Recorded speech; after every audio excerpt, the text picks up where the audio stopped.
Namaste and welcome to this first video of a Yin Yoga series that we're doing. And we're here at this beautiful island of Korong Samluem in Cambodia, off the coast, southern Cambodia. And today's video will be an introduction about what Yin Yoga is, where it comes from, and how to practice it. So to know what Yin Yoga is about, we also need to know what Yang is. This principles yin and yang, which is about finding balance in everything we do, everything in life. And I'm sure you've seen this typical symbol from China, which is a circle, where half of the circle is black, half of the circle is white, which also symbolizes yin and yang. The black part is yin, the feminine, the passive, the cold, slow, dark, the moon. And the white is the masculine part, which stands for activity, movement, warmth, and the sun. So in Yin Yoga, we go into the more passive side of yoga. And the poses are slower. We stay for a longer amount of time in the poses, targeting the deeper tissues in the body. Yin Yoga came to the West in 1970s, but is now practiced in all parts of the world. So as I mentioned, in Yin Yoga, we target the deeper tissues of the body, so the joints, the bones, and the fascia. So we do that by finding a pose where we stay for an extended period of time. This is one of the most important things. And in doing so, we're actually not stretching any muscle, but we're putting stress on the bones and the joints to strengthen them, and also the fascia. The fascia is the deep connective tissue of the body. You can visualize it like a net that holds everything in the body, all the organs, all the muscles. And when we do a lot of activity, strenuous activity, and also when we're very passive, this net tenses, and that's why we become stiff, where our body becomes stiff.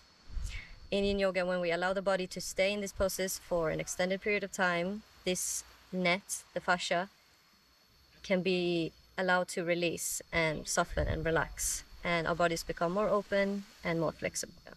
Looking at the mental and spiritual benefits, we also, when we take these breaks, where we stay longer in the poses, we go deeper within ourselves. And I always try to encourage you, when you practice, to keep your attention inwards, inside yourself, in your body. And in that way, you will start to find stillness. I see a monkey in the tree over there. So you will start to find stillness in your mind as well. And when you can allow your thoughts to also take a break, it promotes your mental health in the way of distressing and relaxing. When it comes to the spiritual benefits, there's this concept that we are holding or trapping emotions in our body when we've been through a traumatic experience, and usually in the situations where we want to act out, or our body wants to act out, but we can't, since we're in a society where we're not allowed to express our emotions in these fight or flight situations. So instead, our body tends to tense up, especially around the hips and the shoulders. And instead of acting out what we're feeling, our emotions, we trap them in our body, which will be felt both physically as tension, but also mentally. And if we're not expressing these emotions and suppressing them, we will come to a moment where we no longer can hold these emotions in, and it will be more like an explosion. And in Yin Yoga, as well as working on the physical aspects of releasing tension in the body, we also release trapped emotions. So if you do feel any emotions arise in certain poses, then it's perfectly normal, and just allow whatever comes to happen and sit with the emotion, be in acceptance of what is.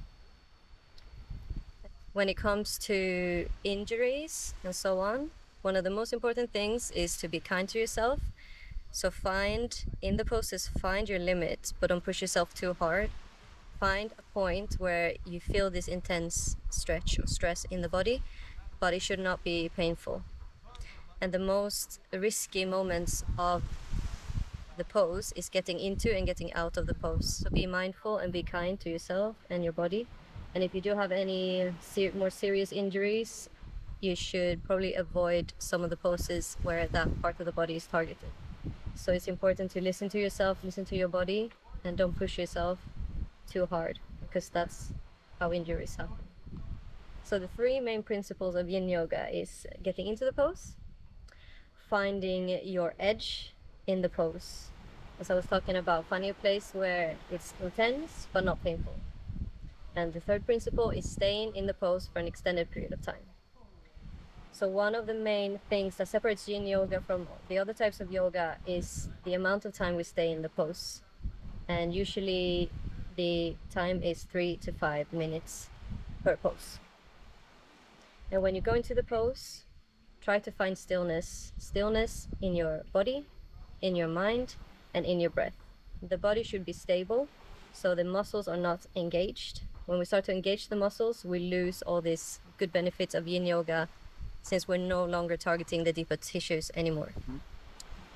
As I mentioned before, one of the benefits and also things that can happen when practicing Yin Yoga is emotions arising, old trauma coming to the surface, and it might be confusing since it seemed to appear out of nowhere. This is perfectly normal, but if you feel like it's too overwhelming, or there's some things you would like to share, or that you feel like you need to talk about, I'm always available for support and guidance, so just message me, and I'll be there to help you through this process. So this was a short introduction to Yin Yoga.